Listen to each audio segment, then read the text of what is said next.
They told me no one who spent a night in Black Hollow Forest ever came out the same. Some never came out at all. When I got the case file, I didn't believe half of it. Whispers in the trees, missing hikers, a ranger who burned down his own cabin. But I've chased stranger stories before. This one just felt different. Like the forest was already listening. I drove 4 hours north of Dredge County, parked at a rusted gate marked restricted access. No rangers, no roads beyond it. The path ahead was half swallowed by fog. I switched on my recorder. Case 56. Black Hollow Forest. Arrival time 10:14 p.m. Objective: document reported supernatural auditory phenomena. No backup. My boots crunched through wet soil. The deeper I went, the quieter it got. No crickets. No wind. Just my own breath and the sound of something unseen moving between the trees. Not walking, sliding. Every 30 feet, I placed a motion-activated camera. The feed flickered, static lines chasing across the screen. I noted the interference, mild EMF disruption, nothing unusual. But when I reached camera number 3, the static formed shapes. Faces, half there, screaming without sound. I checked the EMF meter. The needle swung red, then flatlined. A dead zone. No signal. No response. Just absence. Something brushed my shoulder, light, like a fingertip. I spun around. Nothing. Only trees stretching endlessly in every direction. Possible electromagnetic anomaly, I whispered. Environmental cause, unknown. As I spoke, I noticed the fog curling around my feet began to rise, twisting upward into the shapes of words, letters I couldn't quite read. Then my recorder turned itself off. I pulled out my flashlight. The beam barely reached 10 feet before fading into mist. I turned back toward the gate. It wasn't there anymore. Just trees. Everywhere. Okay, I muttered.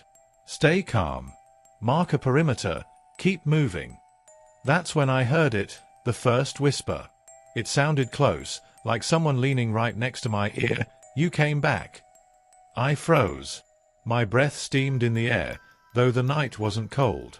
The whisper came again, from the other side. You came back.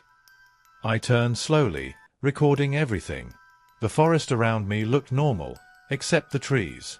The bark was covered in carvings. Dozens of them. Human faces, perfectly detailed, each with their mouths open as if screaming silently. One of them looked fresh. The wood around its lips still bled sap, dripping like tears. I took a few photos, flash flickering through fog. When the light died, the forest had changed. The path was gone. The trees seemed closer now, their roots shifting like muscles under the soil. Then, a voice on my recorder, though I hadn't pressed play, "Don't call them by name." I replayed the file. The message wasn't there. The whispering stopped completely. I should have left then. But instead, I saw something, a faint glow deeper in the woods. Like firelight. Flickering orange between the trees. I followed it. 10 minutes later, I found a small clearing. In the center stood a wooden post, blackened and splintered, wrapped with ropes that looked centuries old. Charred bones lay scattered at its base. Someone, or something, had been burned here. The flames still smoldered even though there was no wood, no heat. Just light. Ritual site, I recorded quietly. Possibly tied to local folklore, mentions of witch burnings, early 1800s. The EMF reader began to shake in my hand. Then a voice came from behind me, low and rasping, "They didn't burn me." I spun. A woman stood at the tree line, her skin pale and cracked like old bark. Her eyes were black, reflecting the firelight. She tilted her head, and when she spoke again, her voice came from everywhere, from the trees, the soil, even the air in my lungs. They burned the forest. The flames flared higher. Every tree around me began to moan, long, groaning sounds like wood bending under weight. Faces pushed through the bark, stretching outward. I ran. Didn't think. Didn't breathe. Just ran. The whisper followed, chasing me between the trees. You came back. You came back. You came back. Sound fades to echo, then silence. I tripped and fell near a dead oak, my flashlight snapping off. When I looked up, I realized the carvings on the trunk were names. Hundreds of them. And the last one, freshly cut, was mine. I don't remember blacking out. 1 second, I was on the ground staring at my name carved into that tree. The next, I was standing in a completely different part of the forest. My flashlight was gone. My recorder too. But my camera bag was still slung over my shoulder. I checked inside. Everything looked untouched, except the lenses were fogged from the inside. Condensation. Except, it wasn't water. It was breath. Each lens was misted with tiny handprints.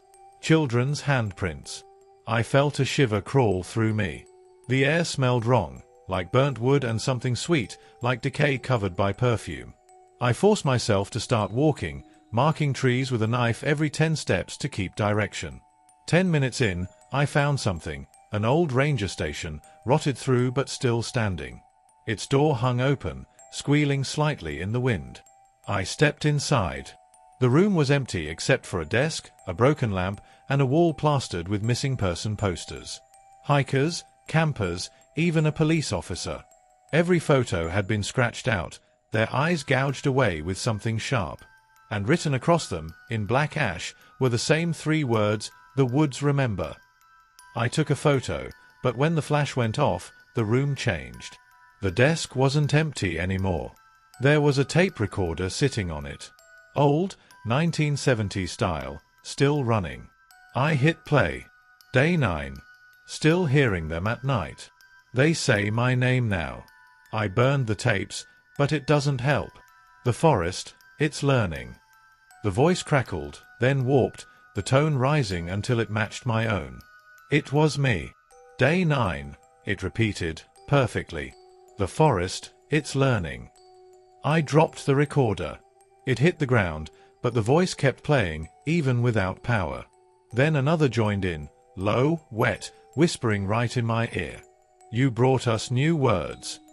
I turned toward the sound, flashlight trembling in my hand.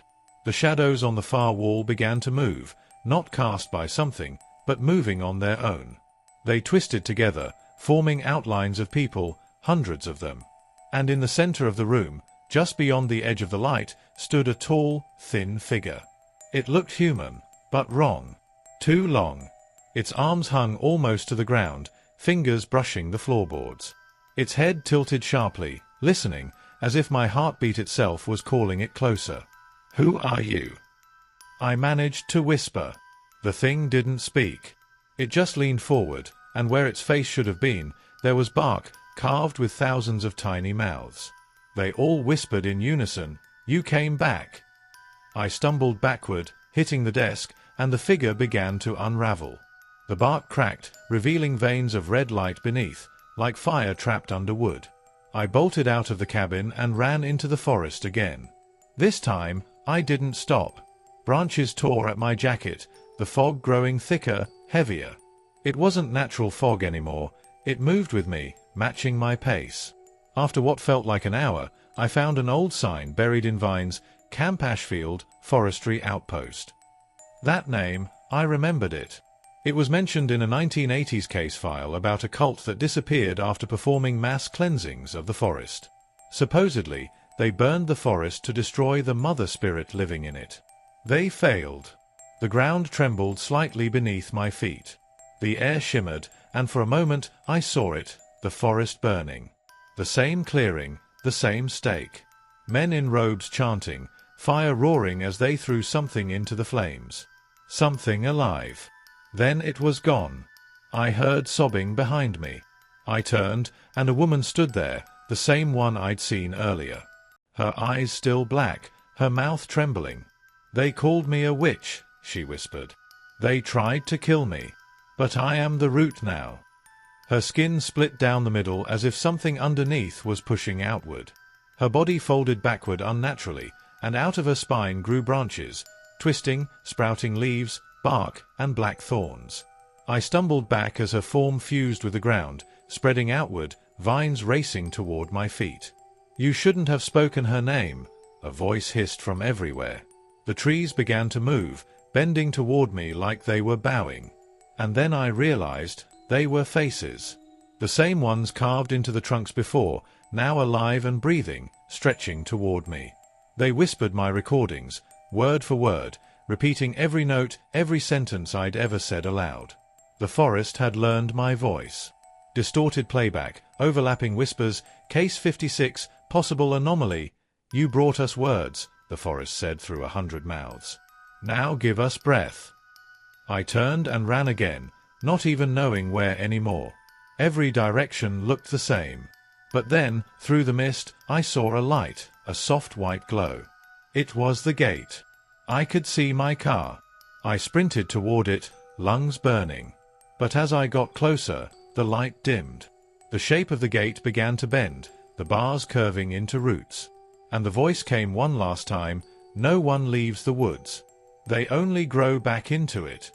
Then everything went dark. When I opened my eyes again, it was morning, or at least it looked like it.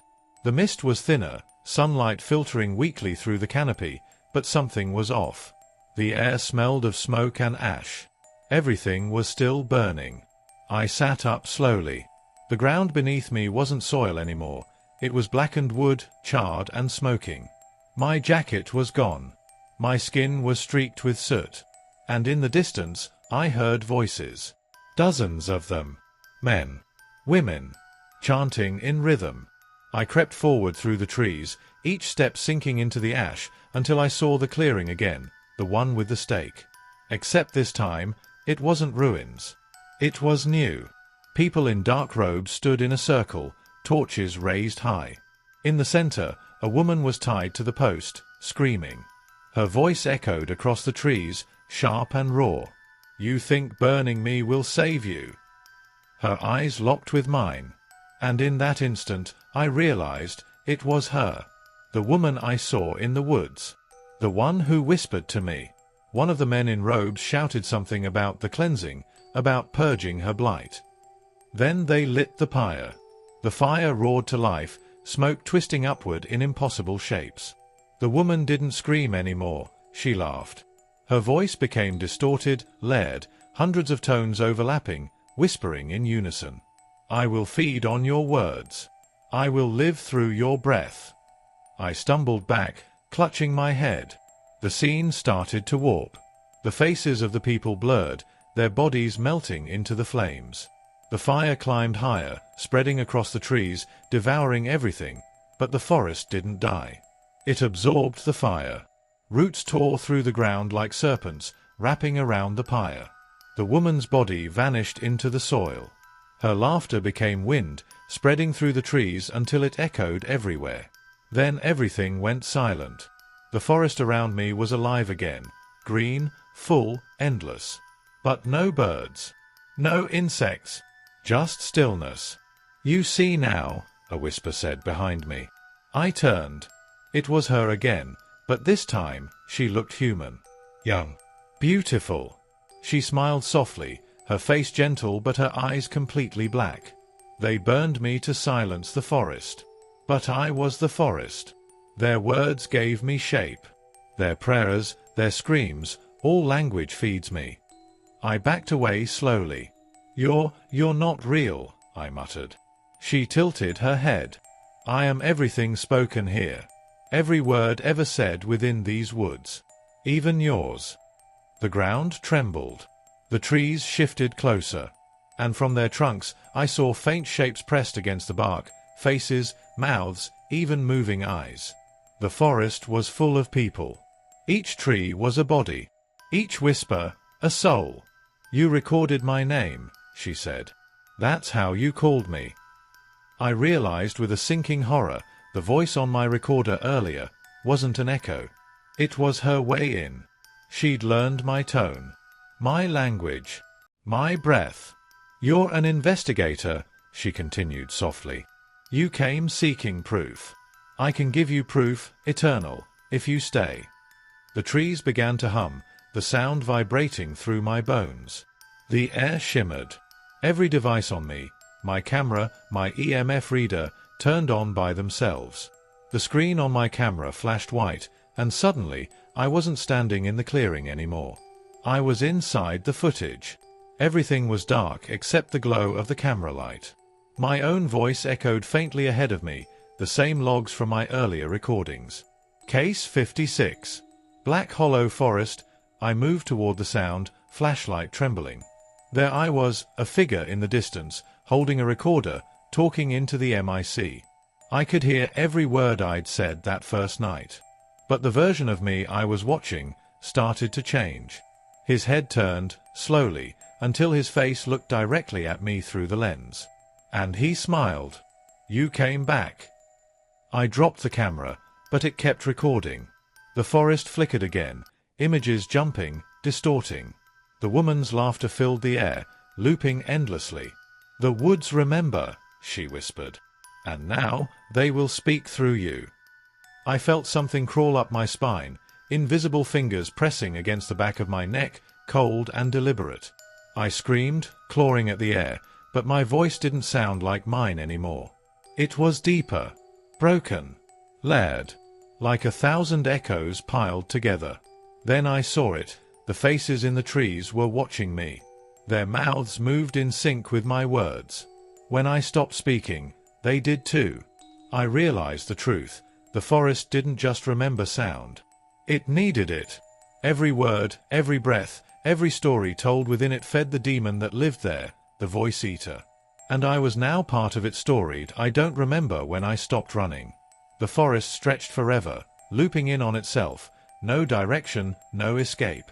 Every step led me back to the same clearing, the same trees with faces carved in wood. My legs ached, lungs burning.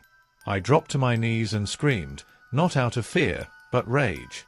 And for the first time, the forest went quiet. That silence was worse than any voice.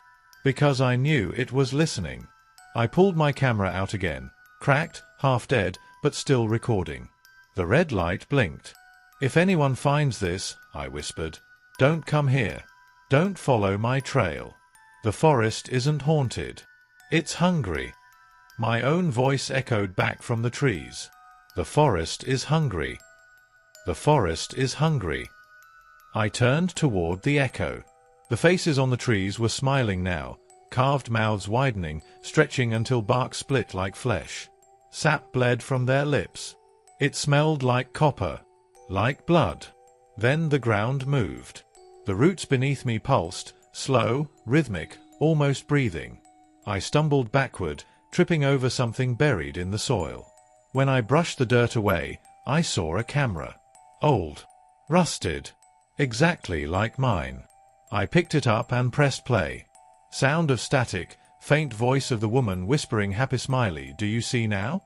You've been here before." My hand shook. I dropped the camera, backing away. And there, half buried in the dirt, was a human skull. Its jaw still attached. And carved into its forehead were the words, "Case 56." I ran again, tearing through the trees until I hit a slope. I didn't stop. I fell, crashing down through the mud, hitting rock and roots until I landed hard against a hollow trunk. I lay there gasping, until I heard it again. My voice. But not from my throat. From inside the hollow. I lifted my flashlight. Inside the trunk were hundreds of recorders, different models, different eras. Each one flashing red. Each one playing a voice. Mine. All mine. Case 56, Possible Anomaly, Day 9, Forest Learning. If anyone finds this, dozens of me. All speaking, all trapped, repeating endlessly. It hit me. This wasn't just a haunting. It was a harvest. The forest collects sound, memory, identity. Every investigator, every curious traveler, every fool who dared to document it, got copied. Absorbed. And now, it was finishing me. The ground split open, light bleeding from beneath the roots. The same voice, the woman's, spoke through it all, calm and beautiful. "You were never the first to tell this story. But you will be the last to forget it." I screamed as the light swallowed me. It burned through every thought, every word I'd ever said. The forest was inside my head now, replacing everything with its whisper. "You came back." When I opened my eyes again, it was daylight. I was lying beside my car, at the edge of the forest. The gate was open. Everything looked normal. Birds sang. The fog was gone. I got up, dizzy, covered in dirt. My recorder was in my hand, perfectly intact. The battery light still on. I pressed play. Then my voice spoke, calm, composed, like it was just another log entry, Case 56. Black Hollow Forest. No signs of paranormal activity. Sight is clear. I froze. That wasn't what I said. I rewound the tape. The same calm tone repeated. No signs of paranormal activity. But in the background, barely audible beneath the static, something else whispered. A woman's voice. He's still recording. I drove away that morning. I told myself I'd never go back. But every night since, when I close my eyes, I hear the trees. They whisper behind the walls of my house, through the vents, in my dreams. And sometimes, when I play my old recordings, I hear someone else breathing on the tape. Breathing in sync with me. Soft wind, whisper fades into the sound of rustling leaves. The forest remembers.